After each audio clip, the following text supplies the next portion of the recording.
Aber wenn Sie sich jetzt selbst fragen,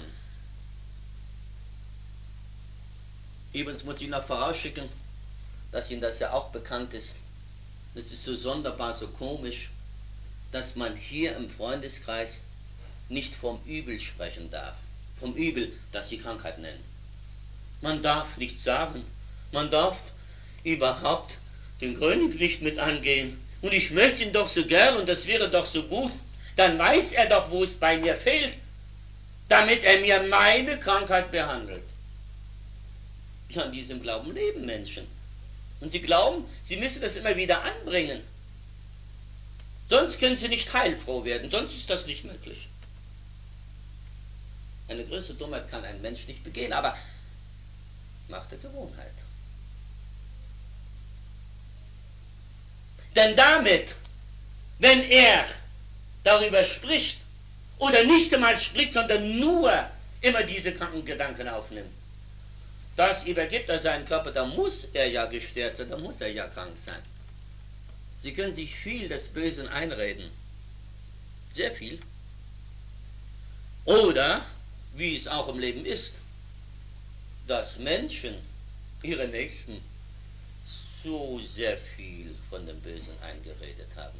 Sie aber keine Ahnung hatten und schenkten ihm etwas Glauben. Aber da mehrere ihnen dieses immer wieder gesagt haben, guter Letzt glaubten sie es auch. Und tatsächlich war dem so, dass ihr Körper dadurch geschwächt, dass ihr Körper dadurch in Störung geraten ist. Ist doch leicht erklärlich. Im anderen Fall müsste ich die Frage an Sie richten, wollen wir uns nur von dem unterhalten, was Sie bereits als böse empfunden haben? Und wollen wir das Böse jetzt behandeln? Ja, Sie wissen schon, Sie sagen jetzt nein. Richtig, nein, wo Sie es wissen, aber die Menschen, unsere Nächsten, die es noch nicht wissen, denen muss man das auch sagen, an denen muss man auch die Fragen richten. Nun, liebe Freunde, so der Mensch in diesem Glauben lebte und dass er glaubte, das müsste so und so sein, das ist falsch. Also die Krankheit wird hier nicht behandelt. Hier wird nicht über Krankheit gesprochen, da gibt es genug Ärzte, denen sie ihren Körper zur Verfügung stellen können. Ich weiß, dass viele die Nase voll haben, dass viele sagen, ich habe kein Vertrauen. Und sie glauben auch nicht, ist richtig. Aber hier sollen sie nicht sein, um nur einen Versuch anzustellen. Wenn ich nur einen Versuch anstellen würde, sie zu helfen, damit hätte ich sie nicht geholfen. Damit kann ich auch keinen helfen. Daher, liebe Freunde, nehmen wir das Wort ersuchen.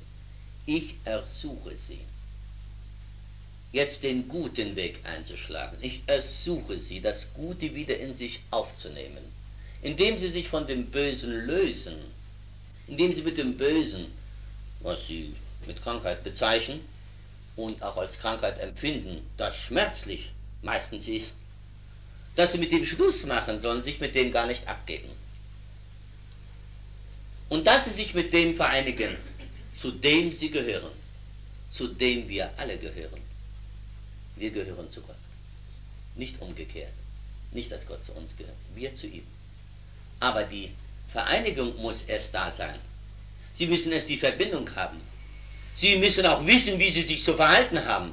Sie müssen auch wissen, dass Sie sich, wenn Sie diesen Weg gehen wollen, sich wirklich für alle Zeit von dem lösen, das Sie als übel empfunden haben. Und sich nie fürchten. Tun Sie doch nur das Rechte für sich selbst, für Ihren eigenen Körper. Dass Sie daraus eine Lehre ziehen, dann können Sie Ihre Nächsten von überzeugen. Und das ist Wahrheit, wie Sie das empfunden haben und wie das Böse aus Ihrem Körper schwand. Wie aus dieser Unordnung, wie sie Jahre im Körper war, jetzt die Ordnung entstanden ist. Das hängt ja ganz von Ihrem eigenen Willen ab. Und das hat Gott jedem Menschen beibelassen. Gott bringt keinen Menschen um seinen Willen. Der Mensch lebt zwischen Gut und Böse. Er selbst entscheidet. Und wo er sich hingezogen fühlt, da wird er gehen. Nicht wohl dem, sondern wehe dem, der noch nicht das Rechte weiß und sich noch verlocken und verleiten lässt zur bösen Seite, wird nicht früher abgehen von dieser bösen Seite, bis er erkannt hat, dass er doch auf die böse Seite gelandet ist. Und dann wird er hellhörig.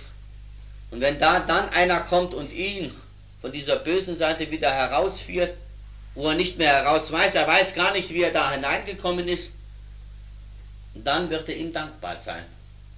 Natürlich muss er ihm folgen, weil dieser Mensch ihm die Wahrheit sagt, weil er ihn auf den Weg führt, von dem er abgekommen ist.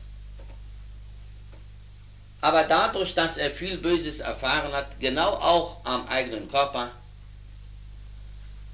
dann wird er sich hüten, sich normal dem Bösen hinzugeben, dann wird er wach, dann wird er aufmerksam auf sich selbst, auf seinen Körper, dass ihm ja kein Unheil mehr widerfährt. Und dann wird er alles dazu tun, damit das Böse nicht mehr an ihm heran kann und erst recht nicht in ihm eindringen kann. Wenn ja, dann würdigt er damit seinen Körper herab. Und dazu ist das Böse ja auch. Das hat Gott auch das Böse beibelassen. Und so können wir, das heißt Sie, liebe Freunde, Gott erkennen, wie genau, wie gerecht er ist und wie Sie zu entscheiden haben. Ich weiß, viele würden sagen, ja, anfangs, als ich herkam, habe ich von all dem nichts gewusst. Aber als ich es hörte, begann ich zu glauben. Ich hatte großes Interesse, weil es mir selbst anging, weil es um meine Nächsten ging. Und ich tat einfach das, was notwendig war. Und so wurde ich überzeugt. Und so glaube ich heute an das, wovon ich überzeugt bin. Nun, leichtgläubig zu sein, liebe Freunde, das ist auch eine große Gefahr. Sie werden ja nicht glauben, dass Sie leichtgläubig sind. Aber denken Sie zurück, wie leichtgläubig Sie bisher waren.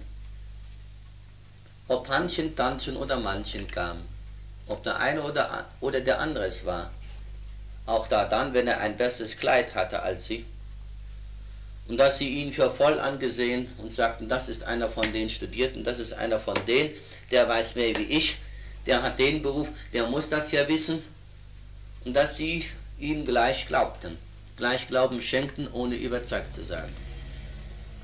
Also Sie waren wirklich leichtgläubig. Und das soll nicht mehr sein, liebe Freunde. Sie haben die Pflicht, sich von allem zu überzeugen, auch von dem, was ich Ihnen immer zu sagen habe. Sie sollen es nicht glauben, noch nicht, erst überzeugen sich. Aber kommen Sie danach nicht an und sagen, ich kann nicht glauben. Nein, das verstehe ich nicht. Meiner Meinung nach, und dann kommt das wieder. Ist das so? Nein. Wer sich alle Mühe macht und die schöne Zeit dazu nützt, sich von allem zu überzeugen, da wird es nicht einen Gegner geben, sondern im Gegenteil, er wird viele Erfahrungen sammeln und wird dadurch viele der Nächsten, die heute noch nicht glauben können, die heute noch zu den Leichtgläubigen zählen, überzeugen. Es ist nicht meine Pflicht, mich nur alleine zu überzeugen von all dem, was Menschen tun und lassen, sondern es ist auch die ihrige Pflicht. Dieses können sie nur, wenn sie von sich selbst erstmal überzeugt sind. Oder glaubten Sie, Sie können sich schon von einem anderen überzeugen, wo Sie von sich selbst noch nicht überzeugt sind? Da ist das nicht möglich. Immer an sich selbst erst beginnen. Und wenn Sie so weit sind, dass Sie sich selbst erkannt, sich selbst durchschaut und dass Sie wirklich wissen, wer Sie sind und dass Sie von vielem anderen auch überzeugt sind, diese Überzeugung können Sie weitergeben. Dann sprechen Sie aus Überzeugung.